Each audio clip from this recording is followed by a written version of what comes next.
Dooney. Hi, my name is Reginald Villanueva. I'm doing an interview with one of the Green Berets, Brown. Brown Berets. I'm so used to that military thing.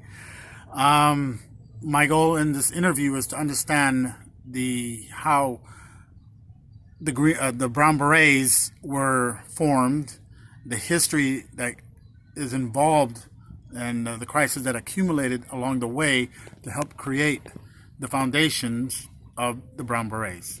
And here I have one of the leaders, the local leaders. His name is David Rico. David Rico. Junior. And he'll update you on the foundation and the history, along bringing up about his father who helped started it. Yeah.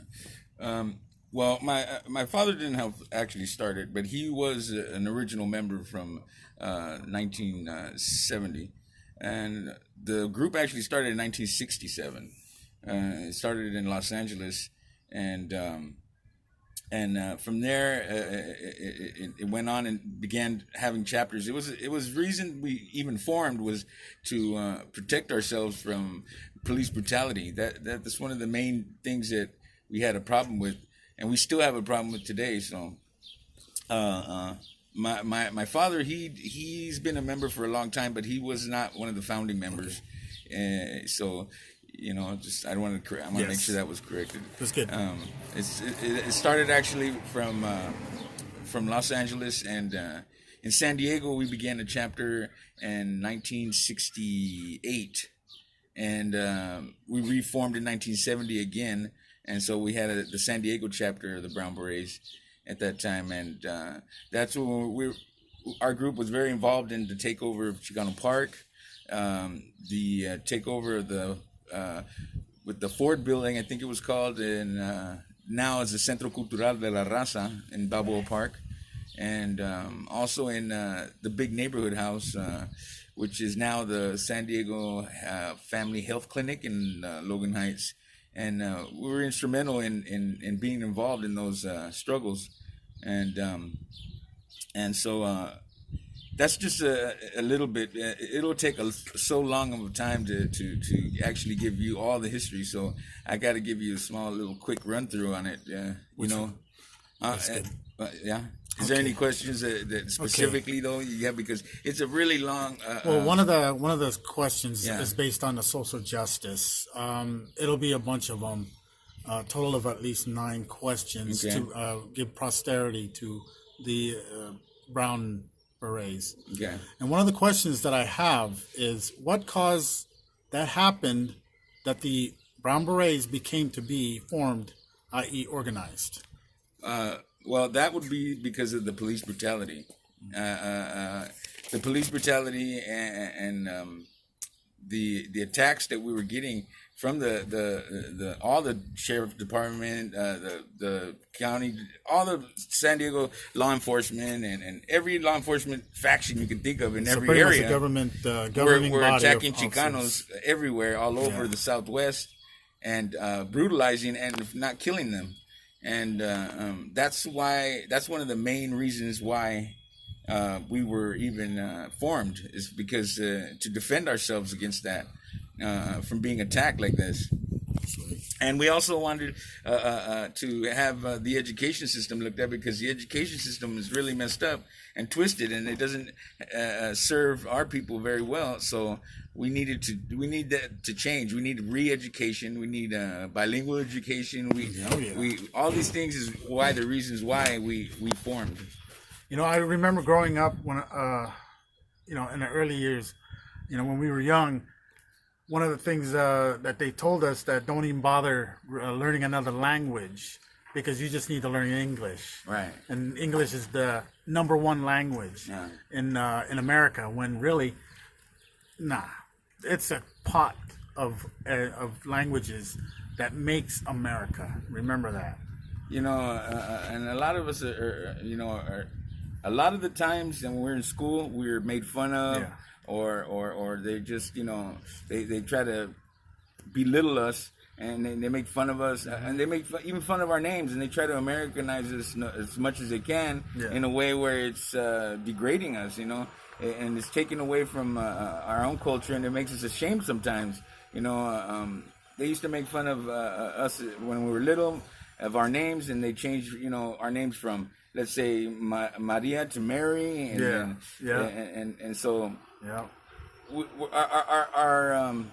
Our backgrounds and everything like that are felt to be like we should be ashamed of them once we start school over here. Yeah. And that's really a bad thing. They're trying to erase who we are and make us ashamed of who we are, and that's bad.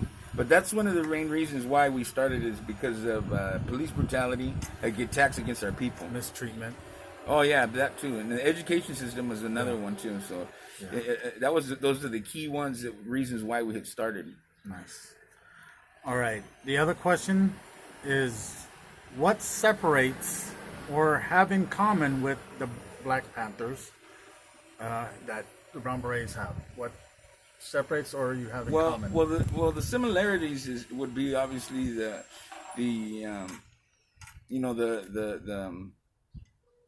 way our style, for one, is we want to be more self-disciplined and than any other groups. We believe in nationalism. That's what we are, and we believe in defending ourselves. We think that we need to be organized, and that's the only way that we can succeed in doing anything, is uniting also too. And I believe the Black Panthers believe the same thing. Yeah. And we also know that we're in solidarity with these other groups. Maybe not on every single thing, every single key aspect, but in the general missions, we believe the same things. We believe that we need our rights to be. We don't want to be second-class citizens, and that's pretty much what I mean. And we want to fight for our rights. So everybody deserves equal treatment in this country. With the Black Panthers, one thing I read about them and understood about their foundation is that they hate whites. Well, do you guys hate whites? I don't know. We don't hate whites. It's just, we have whites that are get involved in the movement. But the thing is this: we don't allow them to be leaders of our movement, though. Yes. Do we hate whites? Well, we can't hate whites. Spanish people, from Spain are white. And we have a mixture of Spanish in our blood, because we are the mestizos, which is half indigenous, half Spanish. So, it's not that we hate whites, but we do realize that the oppressor for us has been the Anglo-Saxon. It's been that way for a long time now, and we realize that. And so it's not something we can just pretend like it doesn't exist. They get more opportunities than us. They don't get beat up like us, and when we're walking down the street, they don't get harassed, discriminated, racially profiled, any of these things. Exactly. So it's a fact, but do we hate them for that? No. We just want we just want self-determination to determine what we do in our own lives, in our own community. We're not racist where we say kill whites or hate whites. We don't believe that. Yeah. You know what I mean? But we do believe in having our rights given to us just like everyone else. So we're not racist against whites. Okay, good deal. Yeah, I wanted to emphasize that because... But we do know the reality is that they are the main oppressors for all these years towards our people. They treated us originally, worse. I think their name was, it was called White League at one point. And of course, the White League came with the Ku Klux Klan. And then you got your so-called within the issues of civil rights that was happening called the white liberals. You'll hear a lot of those. The other question is, what feelings or thought that you get when you hear or see in the label of, when it comes to races, brown, like brown pride, or he's brown, or the yellow, that's kind of weird because I don't look yellow and I'm from the islands, so they fall under that. They put us under that, the so-called people. What would be better representative of, not a label of what to be called as, as more human, instead of brown, black, red, yellow? I think that calling a person of color me personally, I think that's just it's just wrong, kind of, because a lot of African Americans are brown. They're just darker brown. Oh yeah. I don't know anybody that's black. Yes. So why? But they have identified themselves because of an identity as saying we're black. Some of them. Yeah. So it's really a choice of what a community or people want to label themselves and identify with. It's an identity. So just like you'll have a lot of Mexicans and Mexicans or calling themselves Hispanics. Yes. Well, us activists that have identified as being Chicano, we don't like that word at all. We reject that word Hispanic. So it's really a personal thing. Okay. Whatever you decide to identify yourself as. Yeah. But I don't know too many people who identify themselves as well. Some people, I guess, identify themselves as I'm a brown person. Yeah. But and I don't know too many that say I'm a brown person. But I have heard people. Or a yellow person. Yeah. I don't think I've ever heard anybody say that. But it really truly is an identity thing. If you you have to label and identify it. You have to figure out who you are. Who are we? Who am I? You have to ask yourself that question. Who am I? Exactly. Okay, and if I don't know or I can't find, well, then who do I want to be? Yes. Who am I going to claim as that I am? Yes. It's really a personal choice and of identity. Yes. And so. That's pretty much my take on the whole calling somebody brown. Now, it's messed up when they label you as that. Yes. See, there's a difference between your identity and what you identify as, and then what the system or somebody else is going to label you as. Yeah. I could say I'm Chicano all day, but some other people or the system's going to say, they might even call me white. Yeah. Because I think in the papers. There's only a few people you can be, I think they've altered that quite a bit. Oh, they've altered that, yeah. So they don't put yellow or you get what I mean, brown right? they've changed to accommodate to the So there's a whole difference between them labeling us and then you identifying with what you identify. Because one of the old ones, you identify yourself as a black. Well, brown. On our birth certificate, it says that I'm white. I think. Yeah, mine it says. Yeah, it says I'm white. So, but it says your mother's Mexican, your father's Mexican, but then mine says I'm white. How can that be? That is. So like I said, it depends on what you identify. But see, that's an important thing though, because what the community as a whole is going to identify themselves and relate to themselves as is important because. That's how the word Chicano even came about, was from our community. Our community is the one that researched that and started to identify as that. So Chicano? Yes, Chicano. That's awesome. Because I did not know that. It came from the Mexica nation, Mexica, and that was in Tenochtitlan, which is Mexico. That's where the Aztecs went down to create the city. So. They had their nation is the Mexica, and if you see, well, then they're called Mexicanos. Okay, and that's where that came from. That's why Mexico is supposed to be. Yeah, Mexico is that name came from that. It's supposed to be Mexica. Yeah, and so that's where that came from, and so Mexicano they got shortened down to Chicano.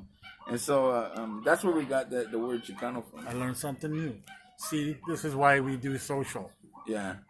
And that's how that started. So, and we identified ourselves as that. And that came from the community. See, like words like Hispanic came from, they labeled us that. Yeah. And we never identified ourselves as that. They labeled us as that. So we don't really like that term ourselves, Yeah. Hispanic is more of a, hey, this is what we're going to call you, but, I don't know of any place named Hispania. Yeah. And one time somebody, Hispalandia. And then one time somebody said, well, no, Hispanic just means that's people who speak Spanish. And I said, well, no, that's not true because Filipinos, I don't think call themselves Hispanic. No. Filipinos, and they speak Spanish. We have Spanish in our dialect. And so I don't think they call themselves Hispanics. Oh, out of for educational purpose, I'm Filipino Irish. I was born in the Philippines and came here when I was 8 years old. So my education is both. And my labeling was, as he stated, we speak Spanish, and Spanish is dominantly around the world too, other than English. Yeah, because the Spanish are real big conquerors because they went everywhere. They colonized. The difference between the Europeans, if you do your history, Spaniards actually colonized. Okay, they even taught them how the what you call the cowboys today, that do the lasso. That was the Vaqueros. So-called the Hispanics that you call now. They were the vaqueros, yeah. Exactly. They're This is why you need to know your history and become more social and understanding other people. You get this bonding other than being, he's that person. Oh, no. How do you know? Until you ask. Yeah, we all need to educate ourselves. Exactly. That's our own job, because the education system that we're getting right now is not enough. It's not. And it doesn't pertain to each of us. And Exactly. each of you, all of you, myself, all of us included, have different histories and different things that we need to be learning. But they don't see it that way. No. They just want me to believe that Columbus was a hero, and and let me dress up as a pilgrim. You know what I mean? Magellan was a good person too. Right. And actually, he stole a lot of stuff from my country. Yeah. Oh, see what I mean? So you give and take. A lot of oppression and conquering was happening. Exactly. And that's and you know, to this country actually is born and built on oppressing and people like that. And that's why I say it to a lot of people. This is off the subject a little bit, but I tell people, because they say, hey, yeah, you know, all those welfare recipients. I go, you know what, man? Welfare is not a handout, man. Mm-hmm. Welfare is a reimbursement and restitution for all the blood, sweat, and tears that our people have contributed to this society. Let me tell you, that's what that is. Good point. All right. The other question: how can the organization of the Brown Beret reach out to our future and educate them to be informed or become part of their past and the grassroots movement? Well, we're actually doing that now. We're working in the neighborhoods. We're working. We try to go for the most troubled youth that are really, into a bad path, because we want them to join us so that they can turn around. Because a lot of them, their heroes are the guys that are locked up in prison. Yeah, you know what I mean. Those are their heroes. Those are their top guys. So instead, we need to have it to where they join us and they can stop that. You know what I mean? And stop doing all that crime. See, when they join us, they can't be fighting each other. They can't be doing any of that. Yeah, they have to be united. You have to build the community. Yeah, and how that you get that is by education. Did he just come walk up here right now? 10-4. You walked up here right now? Yeah. And what are you doing?